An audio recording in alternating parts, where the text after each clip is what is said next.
Hello Channel Neat viewers, I am DS, a psychologist, and welcome to another episode on Channel Neat. So it has been raining very heavily in Singapore quite recently, and so you see I'm wearing a vest and you can hear raindrops. Raindrops? No, it's rain outside. It's coming down on me. So as I'm doing this video, there's rain in the background. I hope this does not affect your pleasure in enjoying this video. So previously we have already released an episode on the 4 MBTI types that the ENTJ is most suitable to be a business partner with. So in this episode we're going to do the reverse. We're going to talk about 4 MBTI types that the ENTJ may not have a good working relationship with as a business partner. In general, I would say that as an ENTJ, I do not work well with most P types. Personally, I have gone on a few business ventures before. I would say that they are failed attempts because the business partner and I could not sing together. And most of my business partners are ENFPs.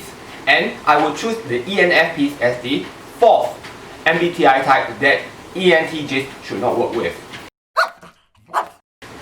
Why? This is because ENFPs have NE as their dominant function.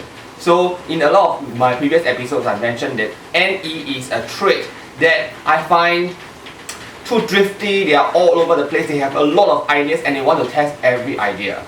So NE dominant users are easily distracted, they have a lot of ideas and they are very passionate and enthusiastic about the idea. This is why it is very easy to buy in when they are talking about it, because they are trying to develop the idea when they are talking about it. However, they do not have the stamina to last the entire journey to see the idea become realized. So this is one very huge problem with NE users.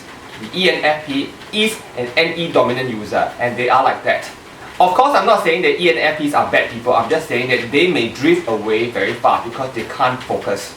Another problem I have with the ENFPs is that their ideas are sometimes not intuitively feasible. So they can come up with an idea that intuitively the ENTJ feels that hey, nobody's going to buy this or it's not going to work. But the ENFP is still very excited to test it out. So the main problem I have with the ENFP is that they are usually not going to be committed to a goal for a very long time. And they drift away.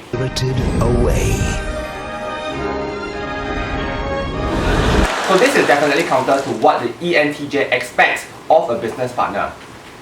So this is why I say these two not a match. However, the ENFP knows a lot of people and somehow they can also bring in leads when they start a business. The problem is, for the ENTJ, most of these leads are not quality leads.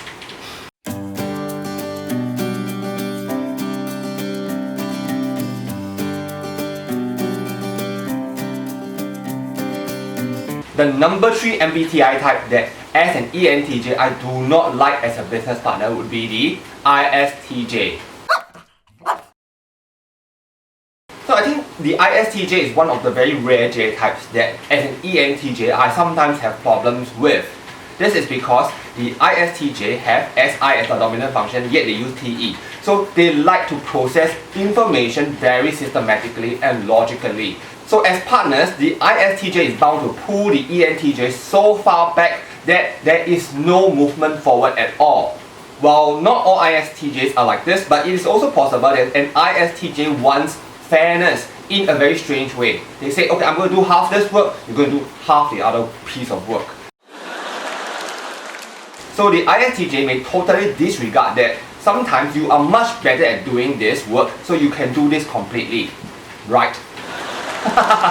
So compared to the ISTJ, the ENTJ may be very bad at doing research work or administrative work.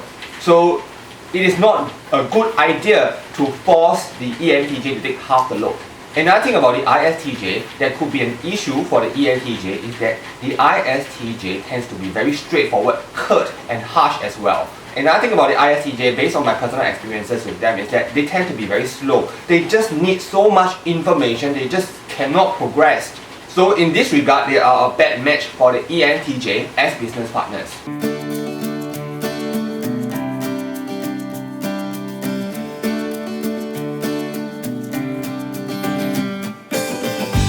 Moving up, taking second place, is the INTP. Well, there's a disclaimer here. There are a few INTPs that I know of that I personally have no trouble with. Except that I also don't really want to be their business partners. But there are a few antagonistic INTPs. They are really a pain in my ass. They do dig my ass. So what do I mean by this? Some INTPs, they are very tunnel visioned because they use TI as their dominant function. So they only want to see A. So if you give them another perspective, B, they just shut you totally off. They say that yours is bullshit. And they are very unapologetic about it. They just don't want to listen. It's as if they totally shut everything off down. Police shut us down, down. Police shut us down. From the ENTJ's point of view, okay, even if you are slow, it's okay. We need to communicate. We want to see how we can engage other people in to cover things that we may both be not so good at. But when we come to the INTP, sometimes there is communication breakdown that is so serious that we just cannot progress anymore.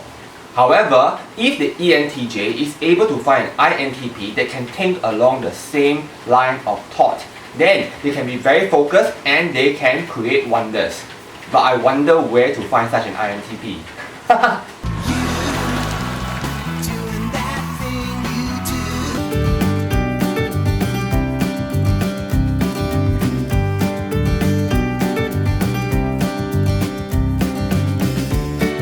Before we move on to the number one position, I must mention something here. So a lot of viewers will understand that you know MBTI or you under MBTI so that you can understand and work better with others. So I understand that too as an ENTJ. However, because the ENTJ really values efficiency too much and we lose patience with people very easily. This is because if they are inefficient, they actually drag the ENTJ down in terms of efficiency, right? So it is very difficult for an ENTJ to work with an MBTI type that doesn't gel with him in the long run. So no matter how hard you try, it's pointless, especially the P types. Okay, so what is the number one MBTI type that I do not want to work with? And this number one MBTI type far surpasses the rest of the MBTI type. It's the one that I think is the worst MBTI type to work with, and that will be the ESFP. ESFP. Why do I think this way? I think the ESFP sometimes feels as if they are bosses. They think they know a lot of things when they may actually not know as much. So they can know a little bit of psychology. They think they are psychologists. Something like that. So the ESFP is actually the bossy one. So the ESFPs can be very bossy and very difficult to work with. They can scold people for reasons that are very personal. Because the ESFP lead by SE as a dominant function, they are very quick at screaming at people, yelling at their business partners. So personally, I know of a few ESFPs and I've worked with ESFPs before. What I personally really do not like about the ESFPs is that they don't know a lot of things, yet they want to claim that they know a lot of things. And they are very bossy about it. Don't know where they get that from. I'm bossy. I'm the one y'all love to hate. So if an ESFP were to work with an ENTJ, they will totally downplay the ENTJ. And another thing is, TE is only the tertiary function for the ESFPs. So as a tertiary function, it's still not very developed. But they believe that it is totally developed. So they can come up with a problem. And they say that, okay, this is a huge problem, we must do something about it. And they come up with a very simple solution, which doesn't work. At this point, I can already hear some ESFPs say that this video is bullshit.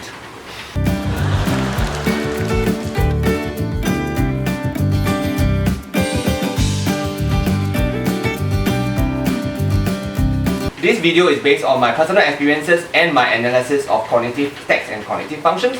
It is not going to be true for every pairing of the ENTJ with another MBTI type. There will be exceptions, of course, but I'm speaking definitely from the generic sense. So fellow ENTJs or other MBTI types, do you have experiences to share with regards to working with other people, especially in a business setting? And fellow ENTJs, do you agree with my list? Do comment below.